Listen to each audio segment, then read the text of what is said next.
Welcome to this Last Mile Profits video, the last word on the last mile. Is it optimal to have lots of small lockers versus a smaller number of larger ones in a given area? Stay tuned to find out more. Modern Expo provides an integral ecosystem of screen-operated lockers, screenless autonomous solutions, refrigerated lockers, and even personal parcel lockers, powered by in-house developed software. Gary, today we're going to be talking about lockers, surprise, surprise. But this time, with a bit of a tweak, we're going to be talking about small lockers.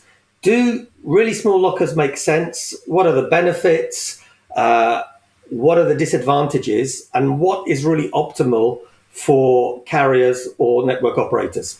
So how about this? Maybe you can kick off with your opinion. Just so we're absolutely clear for people watching this, you're really talking about the Bluetooth-only, screenless, battery-operated lockers that can be delivered in sort of 8-cell, 16-cell type configurations, as opposed to the sort of what we're typically used to seeing, 60, 100, 150 compartments with a screen and a barcode scanner and all that stuff. That is where you're coming from, right? Yeah, very much so. And again, to fill people in, what's the attraction? You don't need power. Often you have no planning permission at all, or very, very limited.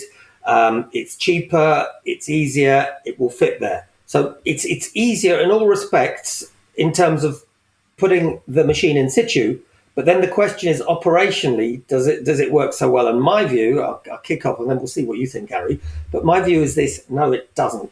Because the biggest single benefit from lockers, both ecologically and economically, is that you have several parcels dropped off or collected per stop.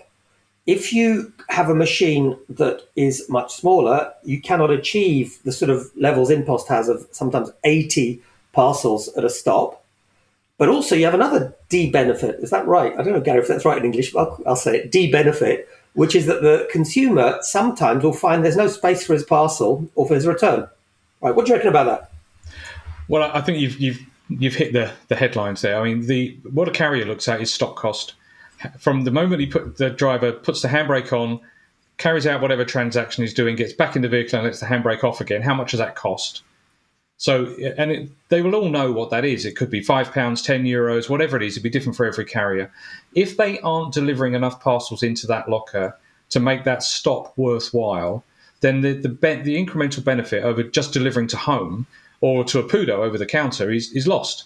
If they've got to stop and drop one parcel to a parcel locker, there's almost no increased benefit from going to someone's house or to a shop to do it. So you're absolutely right. That stop cost for the carrier is absolutely key. From a customer point of view, then it's great. I mean, if that means I'm going to get higher proximity, then happy days. I've got the slipper distance, the thing that I want. It's almost as equally convenient to being delivered from home. But the other thing about these lockers is they've got no screen. They're Bluetooth only. You need an app. So you've immediately cut out a segment of the population that either can't or won't download your app. Whose app is it? Is it the carrier's app? Is it the locker operator's app? Is it somebody else's app? And you basically can't access this locker until you've sorted that out. And also, because the locker's smaller in terms of CX, what I mentioned earlier, you've got a risk that the customer will not have that convenience because his closest locker will be full. By the way, that applies to a courier. And, my personal view is machines so small, in many cases, that job can be done by a PUDO. Machines make sense when, they're going to be bigger, they have space for the parcels, they have the peripherals. Because one other interesting story, I don't know if you heard about this, one market in Central Southeastern Europe legally requires cameras. And surprise, surprise, some of these battery lockers, because they have relatively small batteries given the duration that they need to operate for, are unable to have that peripheral. So, in fact, if the story I've heard is correct, one company bought several hundred machines, which were then actually not usable for legal reasons. Yeah, I mean, the other thing that, just to share a bit of customer data. So, as you know, Quadient has got a huge network in Japan, around 7,000 lockers. They've just done a huge customer survey of satisfaction. And there's a difference between satisfaction around pickup and satisfaction around drop-off. So 99.1% of the users of the Pack City network in Japan were satisfied about their pickup experience, which is a huge number. I mean, that's a huge advocacy number.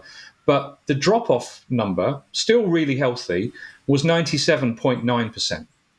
So we dug into the detail to understand what is the difference between why is it so much better to pick up compared to drop-off.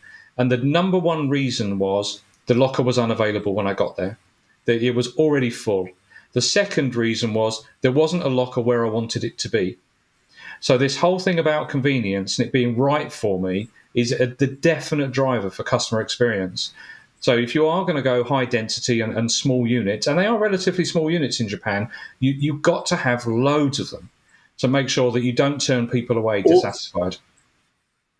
Alternatively, I'd say there's two other options. Number one, you change prime location machines for larger, perhaps conventional machines, or have PUDOs available that can support any excess capacity. Because you're right, the worst possible thing, in my book at least, is when a customer goes to a machine and it's full.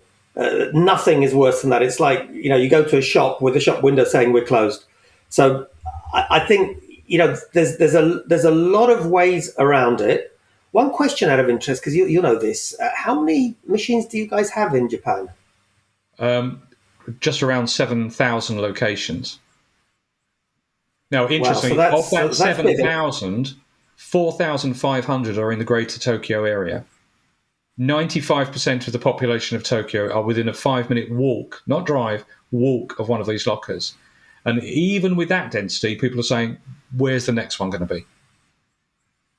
Do you know what? You got me thinking now, Gary. I reckon that we need to talk about Japan. So one of the next videos will have to be about Japan because it's a market, frankly, I don't know so much about. You're much more cued into what's happening there. So, Gary, Japan's going to be the next one. I think for today, I think we covered the key stuff. But then let's start thinking Japan. It's something I'd really love to hear more about. Yeah, and don't get me started on it. When we talk about returns in Japan, it will blow your mind. But yeah, let's save that for another day. Thanks for watching this Last Mile Profits video. For more up-to-date last mile news and analysis, subscribe to our YouTube channel and follow us on LinkedIn.